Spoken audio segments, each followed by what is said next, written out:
안녕하세요. 게을러도 돈벌잡입니다. 이번 영상에서는 부동산 얘기는 아니고 ATM이나 무통장 입금 이런 은행 업무에 대해서 바뀌는 부분이 있어서 알려드리려고 합니다. 그래서 바뀌는 이유는 보이스피싱과 전쟁 때문에 이런 것들을 한다고 하는데, 이 전쟁을 왜 이런 걸로 해결하려고 하는지 저는 잘 이해는 되지 않는데, 어쨌든 바뀌는 것 때문에 불편함을 겪으실 수도 있기 때문에 미리 알고 계시면 좋겠다 라는 생각으로 한번 정리를 해보려고 합니다. 이 피싱이라는 범죄자를 잡는 게 아니라 그냥 일반인들이 피해를 보는 거 아닌가, 이런 생각이 들고, 조금 더 이 잡는 쪽에 노력을 많이 해주셨으면 좋겠는데, 오히려 돈을 가지고 있는 일반인 그리고 은행 이런 쪽에서 일들이 가중되는 거 아닌가, 이런 생각이 들지만 한번 알아보도록 하겠습니다. 2023년 4월부터는 현금을 마음대로는 못 뺀다고 합니다. 금액이 축소되는 경우도 있고, 문진을 작성해야 되는 경우도 있고, 아예 이용이 불가능한 경우도 있으니까요. 한번 살펴보도록 하겠습니다. 시청하시기 전에 구독, 좋아요 눌러주시면 영상 제작에 큰 힘이 됩니다. 처음으로 바뀌는 부분은 현금 입출금이 제한이 되는 경우가 있습니다. 이 경우는 은행에 직접 방문해서 대면으로 이용하실 경우에 해당이 된다고 생각하시면 되겠습니다.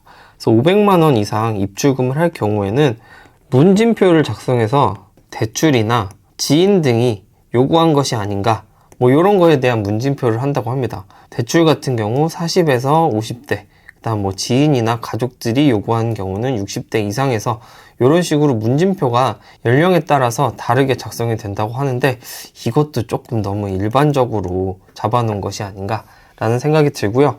그리고 이제 1000만 원 이상 인출을 하려고 하는 경우에는 책임자가 나와서 질문을 한다던가 목적을 물어본다던가 이런 경우가 있다고 하니까요. 이렇게 1분에서 2분 혹은 5분 정도 생각하는 틈에 이게 피싱이겠다 라는 의심을 한 번쯤 가져보는 시간을 갖는 면에서는 좋은 것 같은데, 조금은 귀찮아지는 거 아닌가 라는 생각이 듭니다. 그리고 똑같이 현금 입출금에서 그래서 대면하는 경우 말고 ATM을 이용하는 경우에도 달라지는 것이 있습니다. 요즘에 현금을 입출금할 때 대면으로 안 하고 ATM을 이용하시는 분도 많이 있죠. 근데 이 경우에서 카드나 통장 없이 이용하는 경우에 한도가 제한된다고 합니다. 그래서 ATM에서 무통장으로 출금을 할 때 1회에 원래 100만 원인데 지금 50만 원으로 하향이 된다고 합니다. 그래서 급한 일이 있어서 100만 원을 찾으신다고 하면 2번에 나눠서 찾으셔야 된다. 그러니까 시간이 2배로 들게 되겠고, 아마도 피싱의 경우에는 시간이 2배가 들면서 여러 번에 걸쳐서 해야 하기 때문에 조금 더 번거롭게 해서 범죄를 막아보겠다, 이런 생각인 것 같습니다. 그리고 카드나 통장을 이용하지 않고 무통장으로 출금할 경우에도 1일 한도가 300만 원으로 생겨서 300만 원 이상은 하지 못한다 라고 할 수가 있겠습니다. 어떻게 보면 카드나 통장을 가지고 이용하는 경우가 많기 때문에 특별히 문제된 건 없을 거라고 생각은 하는데, 그래도 혹시 들고 가지 않았을 경우에는 이런 두 가지 점이 있다는 걸 알아두시고요. 무통장으로 이용하시게 되면 주민등록번호나 이런 걸 입력하게 되는데, 이게 잘못될 경우에는 계좌가 막히는 경우도 생길 수 있다고 하니 조금 유의해서 사용하시면 좋겠습니다. 두 번째로는 비대면 계좌 개설이 까다로워진다고 합니다. 지금 같은 경우 비대면 계좌 개설할 때 그냥 신분증을 보내면 계좌가 생성되는 그런 형태로 가지고 있는데, 앞으로는 신분증 진위하기 시스템을 의무화하기 때문에 조금 더 이 신분증에 대한 위조 여부를 금융결제원을 통해서 조금 더 확실하게 하고 넘어가는 방법으로 개선이 된다고 하니까요. 요거는 통장 개설에 시간이 조금 걸릴 수 있겠지만, 그래도 진위 여부는 따지고 넘어가는 게 조금 더 낫지 않을까 라는 생각이 듭니다. 세 번째로는 스마트폰에서 현금 이체를 제한하는 경우가 생긴다고 합니다. 모든 경우에 해당되는 건 아니고 특수한 경우에만 해당되기 때문에 한번 살펴보겠습니다. 이 경우에는 비대면 계좌를 개설했을 때 조금 이체 제한이 생기는데요. 3일 동안은 오픈뱅킹을 통한 자금 이체가 차단된다고 합니다.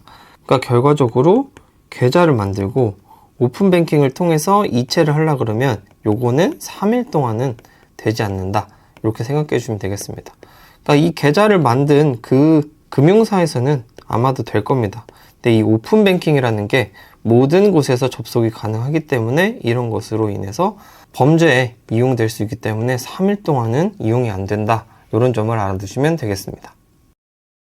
그리고 마지막으로는 새로운 시스템이 등장한다고 하는데요. 요거 같은 경우는 모든 계좌를 한꺼번에 정지시킬 수 있는 그런 기능이 추가된다고 합니다. 나도 모르게 피싱을 통해서 계좌가 노출된 경우가 있죠. 이럴 때 차단을 하려면 일일이 찾아다녔어야 되는데 한 번에 전 계좌의 지급을 정지하는 기능이 생긴다고 합니다. 그래서 은행과 증권사 그리고 제2금융원까지 본인 명의의 모든 계좌를 한꺼번에 닫을 수 있다고 합니다.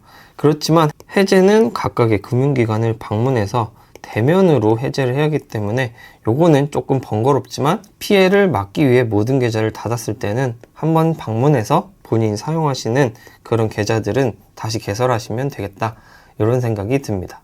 그래서 이 보이스 피싱과 전쟁 때문에 여러 가지 은행 업무들이 축소되는 것을 파악을 했고요.